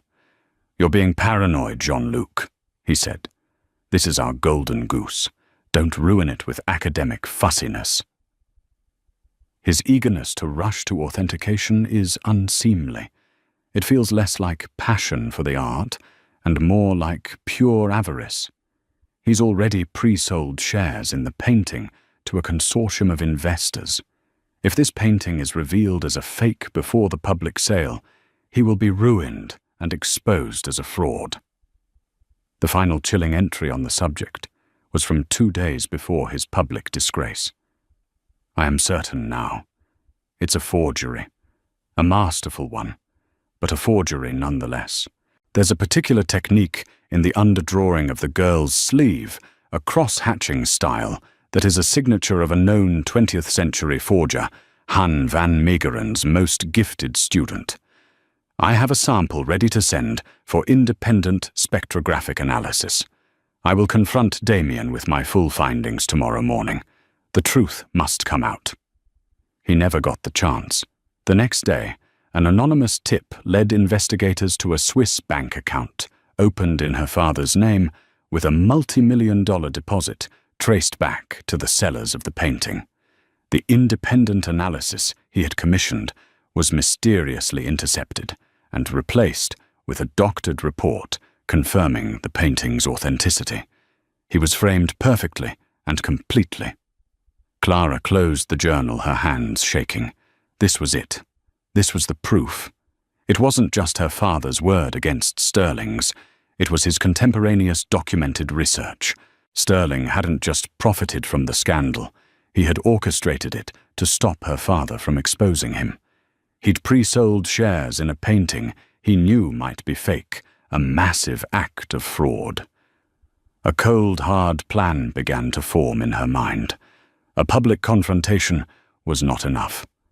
Humiliating him was not enough. She had to dismantle him. She had to take away everything he had built on the ashes of her family's name. And she knew just how to do it. Her phone buzzed. It was a text from Sophia. Dubois just got off the phone. Said it was the big boss. You're not fired, but you're on indefinite paid leave. He said to tell you to lay low. Sounds more like a warning to me. Be careful, C. Lay low. It was good advice. It was also advice she had no intention of taking. Laying low was what she had done for 5 years. The time for hiding was over. The time for hunting had begun. She looked at her father's journal, then at her own reflection in the dark window. The waitress was gone. In her place was Clara Moreau, and she was coming for Damien Sterling with a weapon far more powerful than money, the truth. The indefinite paid leave was a gilded cage, a temporary sanctuary bought by Mr. Dubois' courage. Clara knew it wouldn't last. Damien Sterling was not a man to forgive or forget a public humiliation. He would investigate the waitress who had so thoroughly flayed him. He would dig until he unearthed the name Moreau, and the moment he did, his fear would ignite a far more dangerous fire. Her time was running out. She didn't waste a second. Her cramped Queen's apartment became the headquarters of a one-woman insurgency. The years of quiet grief were over, replaced by a cold, energizing fury. She unearthed the leather trunk containing the last vestiges of her father's academic life, his private research journals. For 5 years they had been monuments to her pain. Now they were an arsenal. With a methodical focus she hadn't felt since her university days, she devoured the entries from the months leading up to the scandal. She read of her father's initial awe at The Alchemist's Daughter, his meticulous notes on its composition, and then the dawning, sickening realization that something was wrong. She found the key passage, the one that made her heart hammer against her ribs. Her father's script sharp with agitation. Something is wrong with the lead tin yellow. It lacks the subtle inclusions of silica. It feels manufactured. I raised my concerns with Damien today. He dismissed them. "This is our golden goose, Jean-Luc," he said. "Don't ruin it." His avarice is alarming. He has already pre-sold shares in the painting to investors. If this is a fake, he isn't just a fool. He's a fraud. The final entry, dated just 2 days before his public ruin, was the smoking gun. I am certain now. It's a forgery. A masterful one, but a forgery. The underdrawing of the sleeve, it contains a cross-hatching style, a signature of a known 20th century forger. I have a sample ready for independent analysis. I will confront Damien with my full findings tomorrow." Clara closed the journal, her hands trembling, not with fear, but with vindication. This was the proof. Her father was on the verge of exposing Sterling's massive financial fraud when Sterling had framed him, turning the truth on its head. But a journal, however damning, wasn't enough. It was her word, the word of a bitter daughter, against a billionaire's. She needed an ally, someone with unimpeachable credibility, someone known for hunting monsters like Sterling. Her mind immediately seized on one name, Arthur Finch. A lion of investigative journalism, Finch had been forced into retirement from the New York Ledger, but his reputation for dismantling corrupt financiers was legendary. Crucially, she remembered a single skeptical article he'd written about her father's case years ago, questioning the convenient perfection of the narrative against him. He had seen the masterpiece of misdirection. Finding him was a challenge. He was a ghost in the digital age. An old press club directory finally led her to a dusty, cavernous bookstore in the East Village called The Final Word. A small bell announced her entry into a maze of towering, precarious stacks of books. Behind a counter that served as a fortress against the world sat a man with rumpled clothes, thinning grey hair, and the deeply cynical eyes of someone who had seen humanity's worst. "We close in 5 minutes," he grumbled, not bothering to look up from his newspaper. "Mr. Finch," Clara said, her voice clear and strong. "My name is Clara Moreau. My father was Jean-Luc Moreau." The newspaper lowered slowly. Arthur Finch's pale blue eyes, magnified by his spectacles, appraised her with piercing intensity. "I remember the name. The story's old and cold." "What do you want?" "I want to reignite it," she replied, stepping forward and placing her father's journal on the counter between them. This is his private journal from right before the scandal. It proves he knew the Vermeer was a fake. It proves Damien Sterling had a multi-million-dollar motive to silence him and frame him. Finch's bored facade cracked, replaced by the keen, predatory interest of a reporter smelling blood. He opened the journal with a reverence for evidence that Clara deeply appreciated. His finger traced the elegant script. "A diary can be dismissed," he rasped, testing her. "Sterling will claim your father wrote it after the fact to save himself." "He had a stroke 5 years ago, Mr. Finch. He hasn't been able to write his own name since," Clara countered coolly. "The entries are dated. They are his real-time thoughts. And more importantly, he mentions a specific piece of evidence, a forger's signature hidden in the underdrawing of the painting. That was the hook." Finch leaned in the old fire rekindling in his eyes. "Okay, kid, you've got my undivided attention. But to nail a man like Sterling, we need more than a book. We need a public stage, and we need a cannonball of irrefutable proof to fire from it." "I have the stage," Clara said instantly, the plan that had been forming in her mind, now crystallizing. "In 2 weeks, Sterling is hosting his annual Patron's Heart Gala.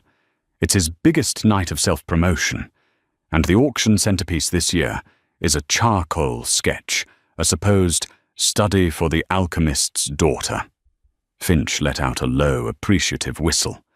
The sheer, unmitigated gall. He's not just polishing his trophy, he's selling tickets to see it. It's the perfect stage for an implosion. He paused, his gaze hardening. "But what's the cannonball? The signature you mentioned is on the actual painting, which is hanging in his penthouse. We need to see it. We need forensic quality images." The challenge seemed insurmountable. Sterling's penthouse was a fortress, but a sly, calculating smile spread across Arthur's face. His ego may be his undoing. He's desperate for legitimacy. So desperate he just hired a new private curator to catalogue his collection. A brilliant but hopelessly naive academic named Dr. Alistair Finch. Clara stared. Finch? My nephew, Arthur confirmed with a grimace, thinks his Uncle Arthur is a journalistic troglodyte. But he's family, and he's about to unwittingly help us commit a beautiful act of sabotage. The plan they hatched was as simple as it was audacious.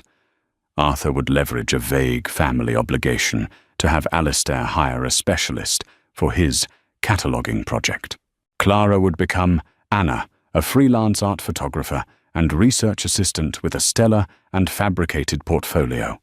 Her sole mission, infiltrate the lion's den and capture high-resolution, multispectral images of the forgery's hidden signature. The next 10 days were a blur of transformation. Clara shed the skin of the waitress and the grieving daughter. Using the last of her funds, she acquired a new uniform, understated intellectual, and expensive enough to pass muster. She spent hours in the New York Public Library, refreshing her knowledge on art forensics and photographic techniques, becoming Anna in mind as well as appearance. In a moment of calculated risk, she sent a heavily encrypted message to Dr. Isabella Rossi, her father's most trusted colleague in Florence, a world-renowned expert in pigment analysis. The message was simple. Found father's notes. Proof is coming. Stand by. The reply was instantaneous for Jean-Luc, always. The day of the visit, a knot of pure ice formed in Clara's stomach. Arthur met her for coffee, his usual cynicism replaced by a paternal concern. Remember you are Anna, he coached. Professional, quiet, detached. Sterling will be there preening over his possessions. He is your target, but he cannot know it. Get the pictures and get out. Sterling's penthouse was exactly as she'd imagined, a sterile monument to wealth on Billionaires' Row. It was less a home than a private gallery of financial conquests, with masterpieces by Rothko and Bacon hanging like hostages on vast white walls. And there, dominating the central living space, was the beautiful lie itself, the alchemist's daughter. Seeing it in person sent a jolt through her, a mixture of revulsion and awe at the forger's skill. Damien Sterling, dressed in a ludicrously expensive cashmere tracksuit, greeted them with the bored air of a king receiving tribute. Arthur's nephew Alistair, a nervous young man swimming in a tweed jacket, made the introductions. Mr. Sterling, this is Anna, the photographic documentarian I hired. Her work is first-rate. Sterling's cold reptilian eyes swept over Clara. It was a moment of supreme terror. Would he see her, the waitress from Ethelgard? The woman who had gutted his pride with a few perfectly spoken words of French? He saw nothing. He saw a plain, scholarly woman who posed no threat, another hired hand to be ignored. Fine, he grunted, already turning back to a massive screen displaying stock tickers. Alistair, supervise her. Make sure she doesn't touch anything. The dismissal was a gift. It allowed Clara to fade into her role. With trembling insides but rock-steady hands, she began her work, methodically photographing several pieces to establish her cover. She could feel Sterling watching her intermittently from across the room, his gaze not one of suspicion, but of smug ownership, as an expert validated his collection. The irony was suffocating. She saved The Alchemist's Daughter for last. Given its provenance, I'll need to use multispectral imaging to create a full record for the insurance catalogue, she explained to Alistair, her voice a flat, academic monotone. Brilliant, of course, he replied, eager to contribute. This was the moment. She adjusted her powerful camera and tripod fitting the infrared lens. She focused on the sleeve of the girl's dress, the very spot her father's journal had described. Through the viewfinder, the painted surface was opaque. But on her camera's small digital screen, which processed the infrared light, the ghostly underdrawing began to appear. Her heart hammered. And then she saw it. Faint but absolutely clear. A specific geometric cross-hatching pattern in the folds of the fabric, a stylistic tick as unique as a fingerprint. It was the forger's signature. She had him. She took a dozen shots from every conceivable angle, her movements practiced and calm. The evidence was now digital, captured secure. She downloaded the files to an encrypted drive and then wiped the camera's memory card clean as Alistair looked on, oblivious. As she packed her gear, Sterling sauntered over, a proprietary gleam in his eye. "Impressive, isn't it?" he said, gesturing to the painting. "My Vermeer." The temptation to strike, to wipe that smirk off his face with a single sentence, was overwhelming. But she held his gaze, her face a perfect mask of professional detachment. She was Anna. "It's a most compelling painting, Mr. Sterling," she said, her voice even. "A truly fascinating subject for technical analysis." It was the perfect, bloodless response music to his arrogant ears. He nodded, satisfied that his possession had been appropriately admired, and dismissed her with a wave. Clara walked out of that penthouse and into the New York afternoon, the encrypted drive in her pocket feeling like a detonator. She had walked into the heart of her enemy's fortress, looked him in the eye, and stolen the secret that would bring his entire world crashing down. The ghost had gathered her proof. Now it was time to set the stage for the haunting. The fortnight leading to the Patron's Heart Gala was a period of intense, focused activity.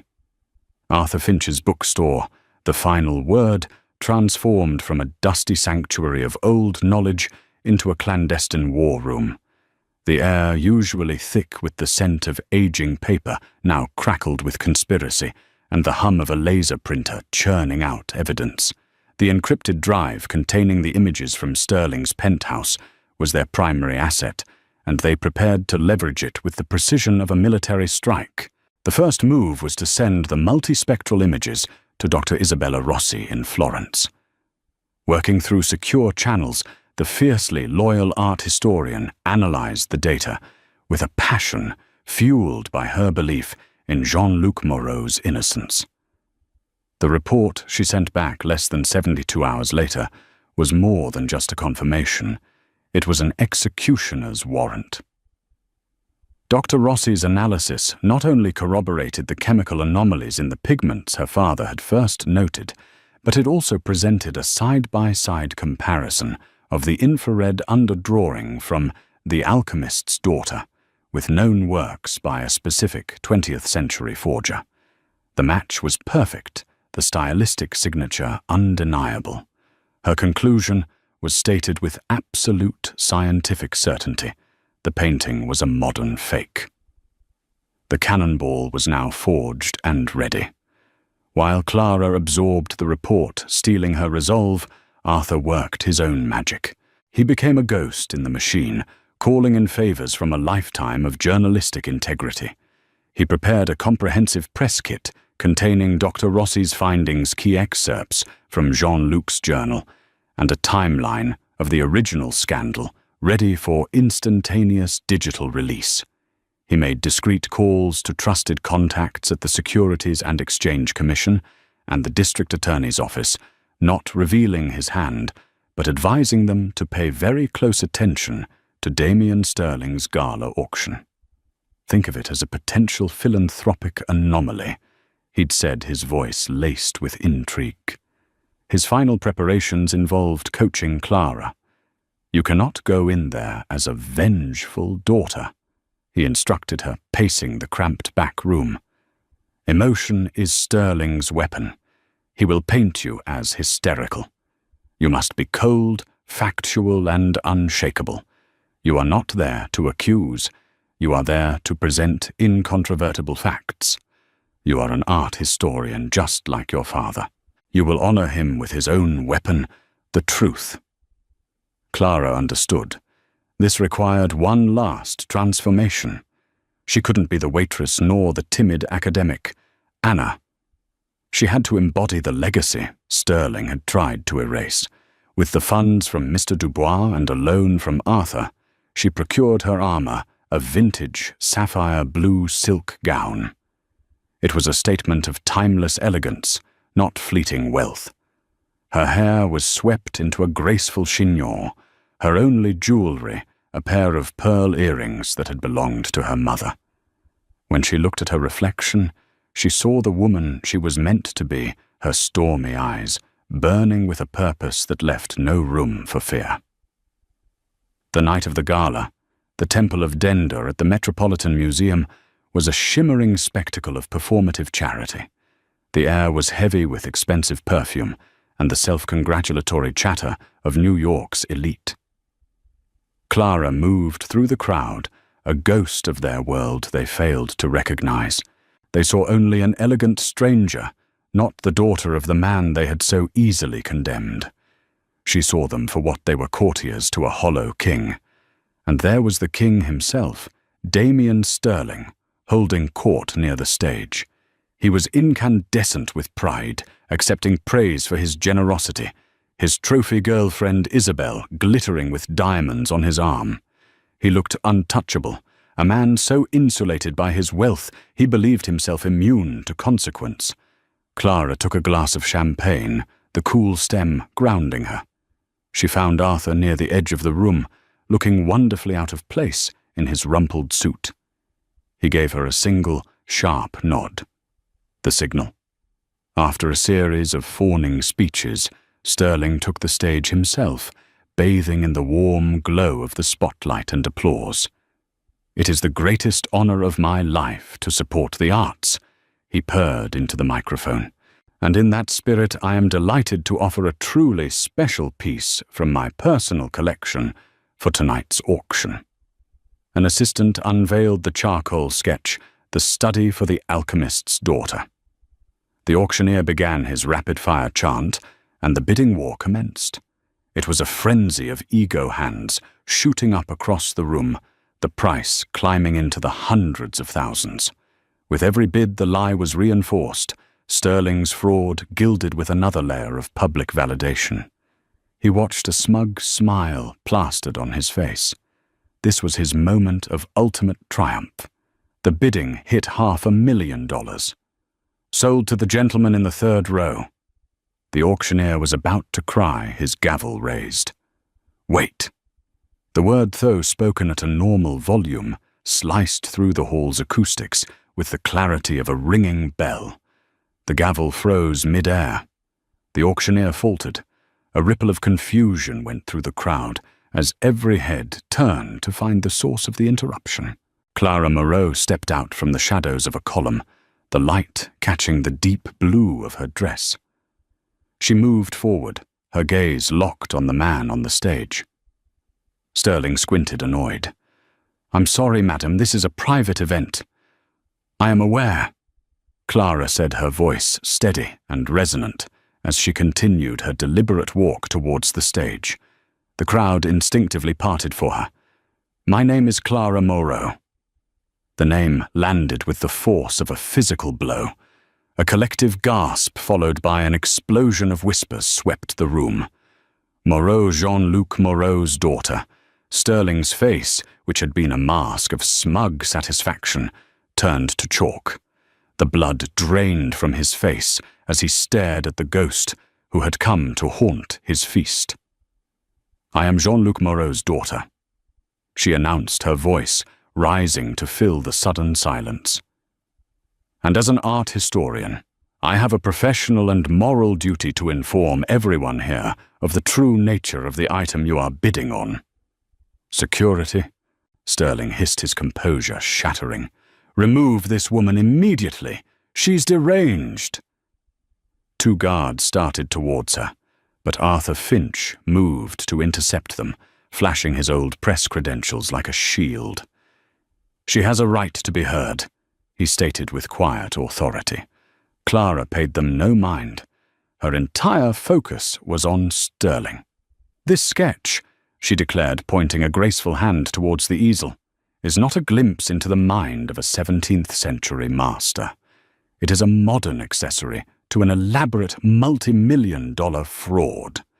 "You're insane," Sterling shouted, his voice cracking. "A bitter girl trying to slander my name to avenge your criminal father." "My father was not a criminal," Clara shot back, her voice ringing with the clarity of truth. "He was a man of integrity who was silenced. He was framed by the one person who stood to lose everything if the real truth came out. A man who had already committed massive fraud by pre-selling shares in a painting he was privately being warned was a fake. That man was you, Mr. Sterling." She raised her phone, and on the large screens flanking the stage, an image appeared, a page from her father's journal, his elegant script detailing his suspicions. As the crowd murmured, she swiped, and the next image appeared, the stark, black and white infrared photograph of the sleeve, the forger's unique cross-hatching, circled in red. "My father knew the forger had left a signature, a stylistic tick hidden beneath the paint," she explained, her voice clinical and precise. A signature he was about to expose. "This is it." The next slide was a side-by-side comparison from Dr. Rossi's report, placing the infrared image next to a known sample from the 20th century forger. The patterns were identical. This is not Vermeer. It is a lie authenticated by a report from one of the world's leading experts, Dr. Isabella Rossi. Sterling was cornered, his face slick with sweat. "Lies. This is all fake doctored images, slander." He roared, but his denials were hollow, drowned out by the weight of the evidence on the screens. "Is it?" Clara asked softly. And then came the final devastating blow. From the side of the stage, a pale, trembling figure emerged. It was Alistair Finch, Arthur's nephew, his face a mask of horrified resolution, held up a tablet. "Mr. Sterling," he said, his voice shaking but clear enough for the microphone to catch. "Your own financial records, which I am charged with maintaining, show a payment of $2 million to a shell corporation. The payment was made 2 days before Dr. Moreau was publicly accused.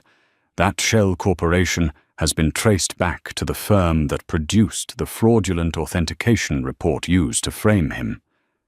If the art historical evidence was a dagger, this was the poison on its tip. The accusation was no longer just about a fake painting. It was about conspiracy wire fraud and a criminal plot to destroy an innocent man. The entire room erupted. The facade of civility crumbled. Sterling stood alone on the stage, a pariah under the hot lights, his powerful friends physically recoiling from him. His empire of lies had dissolved in a matter of minutes. As he stood there, speechless and exposed, the main doors of the hall swung open. 2 uniformed officers and 2 detectives in sharp suits entered, not with urgency, but with the calm, inexorable purpose of fate. They walked directly towards the stage, their eyes fixed on one man. Clara watched them approach. She felt no elation, only a profound, solemn quiet. Her quest was over. The sword she had forged from truth had done its work. The ghost had finally brought the monster into the light. In the end, it wasn't a clash of titans. It was a story of quiet, unyielding truth against loud, hollow arrogance. Clara Moreau, the woman Damien Sterling saw as nothing, became his everything, his judge, his jury, and the architect of his downfall. Sterling was arrested that night, his empire collapsing under the weight of dozens of fraud investigations. The name Jean-Luc Moreau was not only cleared, but celebrated his genius and integrity finally vindicated. Clara, no longer a waitress or a ghost, used her family's reclaimed legacy to establish a foundation dedicated to fighting art fraud and supporting artists, ensuring no one would suffer the way her father did. Her story is a powerful reminder that wealth can build palaces, but it can never build character. True power lies not in what you have, but in who you are and the courage you have to defend it. If you are cheering for Clara's incredible victory, please give this video a like and share it with someone who loves a story of justice served cold. Let us know in the comments what you think was the most satisfying moment of Damien Sterling's downfall. And don't forget to subscribe and hit the notification bell for more unforgettable stories of unexpected heroes and righteous revenge.